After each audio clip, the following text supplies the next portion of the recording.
Personal loans, home loans, business loans ఎలాంటి రుణాలకైనా వెంటనే ఈ నెంబర్కి కాల్ చేయండి. నమస్తే, వెల్కమ్ టు మనం టీవీ. నేను మీ ప్రియాంకారావు. ఈ రోజు మనతో పాటు ప్రముఖ పొలిటికల్ అనలిస్ట్ కొత్త రవీంద్ర బాబు గారు ఉన్నారు. వారితో మాట్లాడదాం.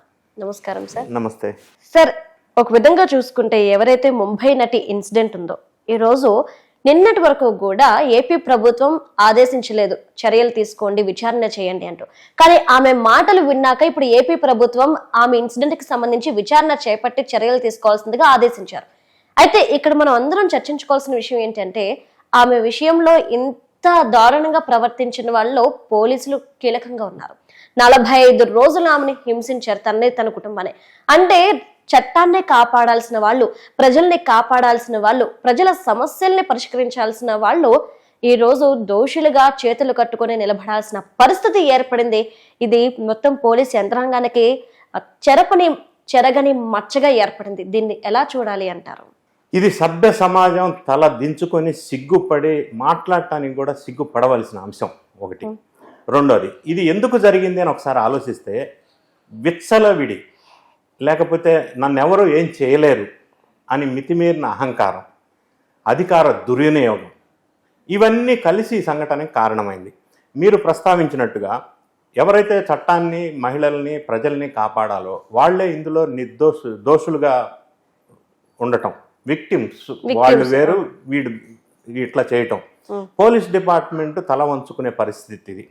అయినప్పటికీ ఎక్కడో ముంబైలో జరిగిన సంఘటనకి ఆంధ్రప్రదేశ్, అది విజయవాడ కేంద్రంగా ఎందుకు వచ్చింది? ముంబైలో ఆ అమ్మాయికి జరిగిన సంఘటన వల్ల అది ఒక కేసు. దాన్ని మనం ఎవరు సమర్థించలేం, ఖండించాల్సిన అవసరం.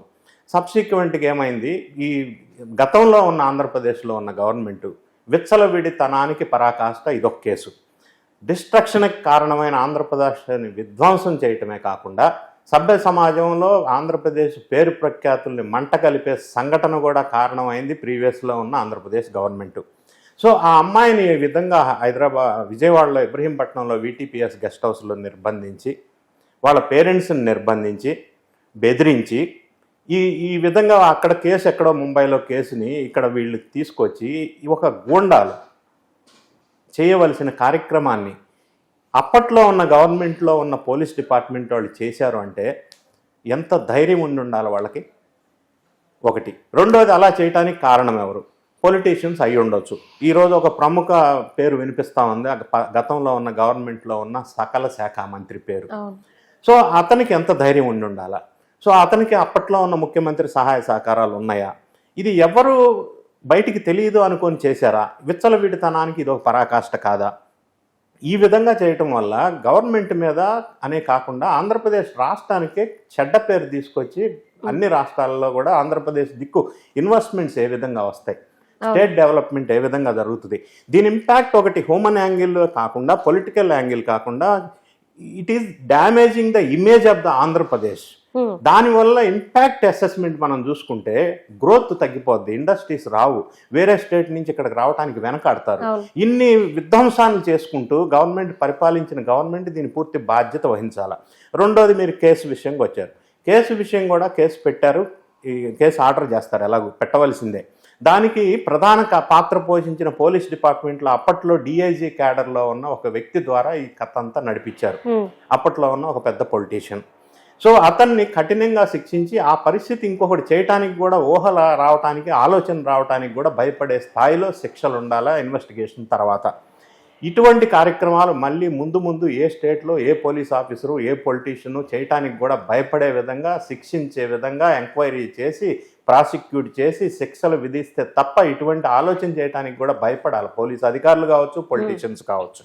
సార్, అంటే ఒక విధంగా చూసుకుంటే మనం ఇతర రాష్ట్రాలను తీసుకుందాం. ప్రతిపక్ష పార్టీల విషయానికి వచ్చేసేపటికి ఒకప్పుడు వాళ్ళ అధికారంలో ఉన్నప్పుడు అయితే తప్పిదాలు చేశారంటే అక్రమాలు, భూ ఆక్రమణలు కావచ్చు, కబ్జాలు కావచ్చు, లేదంటే కంపెనీని చీట్ చేసిన ఇలాంటివి మాత్రమే బయటకు వస్తాయి. ఫండ్స్ దోచేయడం ఇలాంటివి మాత్రమే మనం చూస్తాం. కానీ ఏపీ విషయానికి వస్తే పూర్తిగా వ్యతిరేకం.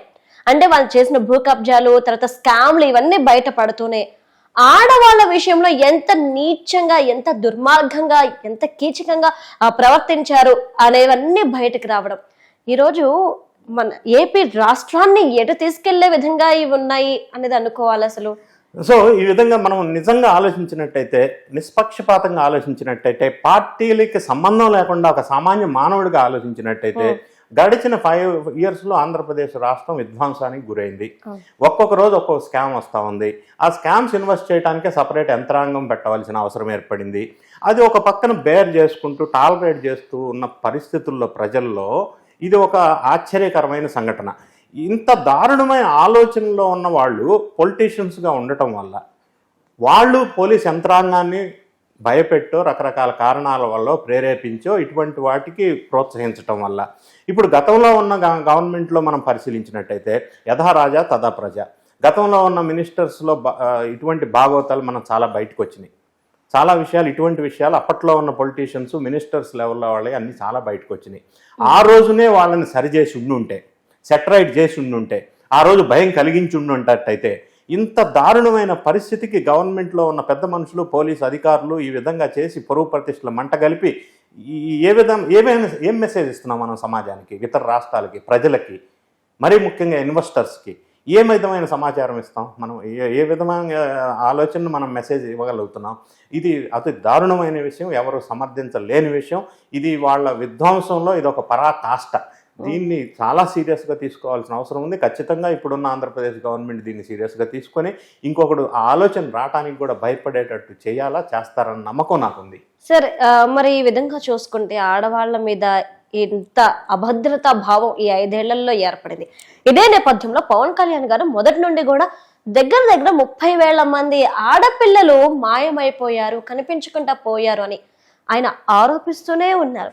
అంటే కనిపించకుండా పోయారు అన్న ఆ కోణంలోకి వీళ్ళు కూడా చేరుతారు అనుకోవచ్చా మనము? ఖచ్చితంగా. గతంలో పవన్ కళ్యాణ్ గారు అప్పట్లో ఈ కామెంట్ చేసినప్పుడు చాలామంది అప్పట్లో ఉన్న గవర్నమెంట్ ముఖ్య వ్యక్తులు పవన్ కళ్యాణ్ మీద విమర్శలు ఎక్కువ చేశారు. అట్లాంటిది జరగలేదు, ఈయన బ్లేమ్ చేస్తున్నాడు, బదనాం చేస్తున్నాడు అన్నాడు. సరే, దాని మీద కూడా ఇన్వెస్టిగేషన్ జరగాలి. ఎంతమంది మాయమయ్యారు, ఎందుకు మాయమయ్యారు, ఎవరి వల్ల మాయమయ్యారు, ఎవరు ప్రోత్సహించారు, ఎవరు ప్రోద్బలం చేశారు, ఎవరు సహకరించారు, ఈ అంశాలను కూడా డీప్ స్టడీ చేయాలా, ఇన్వెస్టిగేషన్ చేయాలా. ఎవడన్నా అటువంటి వాళ్ళు ఉంటే మనం పర్టికులర్గా తెలియకుండా అనలేం, కానీ వాళ్ళని ప్రాసిక్యూషన్ చేసి నిజాలను బయటకు తీయాల్సిన అవసరం ఉంది. ఎందుకంటే స్త్రీల ఒక్కదానికి సంబంధించిన అంశం కాదు ఇది, పరువు ప్రతిష్టలకు సంబంధించిన అంశం. దాన్ని కాపాడుకోవాల్సిన బాధ్యత అధికార వర్గంలో ఉన్న వాళ్ళకు ఉంటుంది. ఇది ఇటువంటి సంఘటనలు ఎట్టి పరిస్థితుల్లో ఆక్షేపించదగ్గే కాదు, వినటానికి కూడా అసహ్యంగా ఉండే సంఘటనలు ఇవి.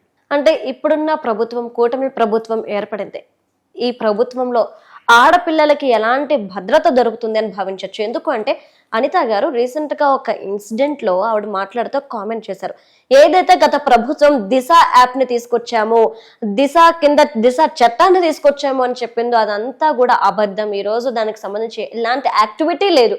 ఉన్న చట్టాలనే పదిలం చేసుకుంటూ, కఠనం చేసుకుంటూ, వాటిని సద్వినియోగం చేసుకుంటూ ముందుకు పోదామంటూ కూడా అనిత గారు చెప్పుకొచ్చిన నేపథ్యంలో ఎలాంటి భద్రత దొరుకుతుంది, అలానే ఈ సినీ నటి విషయంలో ఎలాంటి న్యాయం జరుగుతుంది అని మనం భావించవచ్చు.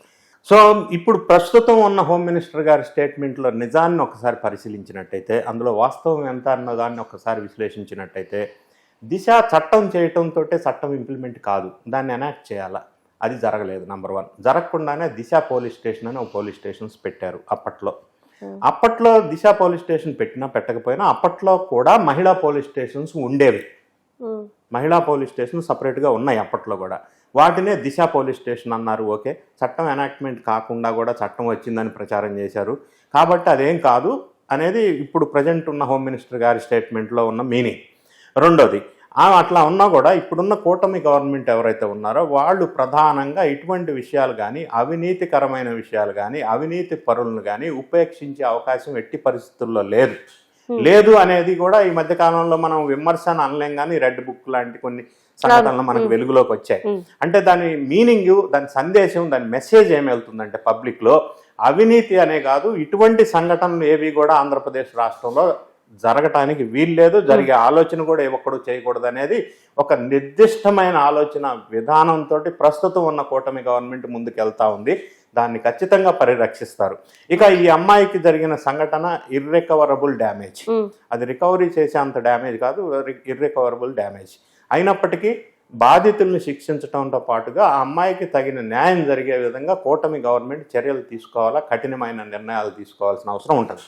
Right, thank you so much. Thank you.